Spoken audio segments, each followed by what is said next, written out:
I'm Angela Haythorpe, and I lead the San Jose, California location of Youth with a Mission, also known as YWAM. YWAM is a global missions movement that began in 1960 with the vision to see young people released into the Great Commission. The overall mission being to know God and make Him known. This came from the command that Jesus gave His disciples when His very first words to them were, "Come and follow me," and His very last words to them were, "Go and preach the good news to all creation." So in YWAM, one of the ways we do this is we have a 6-month program called the Discipleship Training School, also known as the DTS. The first half we spend learning more about God through subjects like hearing the voice of God, biblical worldview, and Father Heart of God. During the second half, we go on a field assignment, which we call Outreach, where we engage locally across the San Francisco Bay Area and go on a cross-cultural overseas experience. In both placements, the students are exercising their growing faith muscles as they step out of their comfort zones, and they encourage and empower ministries that are on the ground and get to share about the love of Jesus not only in word but in action. So here's a recent story from a student.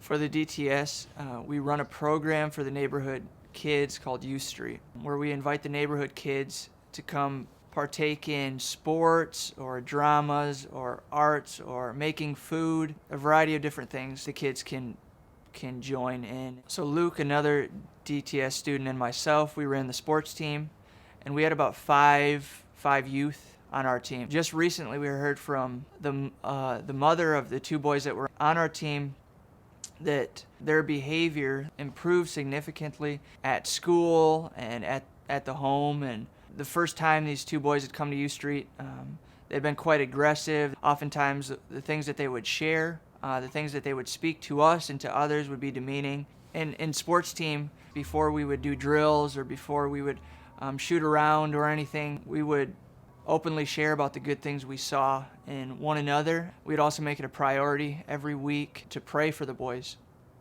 and have them pray for one another. As the weeks progressed, to see that they would no longer, not even play fight really anymore. It would be they'd want to hug and they'd say, "I love you, I am going to miss you." Just recently we were invited to one of the boys' birthday party at Chuck E. Cheese's. And on our way out, the boys whose birthday it was opening his present. He opened it up and it was a little kid's action Bible. And his mom said, "Look, this is what you've been wanting." And it was just so cool to see, just because of our time spent with him, that he was desiring more of a relationship with Jesus, and he had asked his mom for a Bible. And it was such an awesome thing, and to see that fruit. And if we're intentional, we know that God is going to move if we give God the opportunity to do that.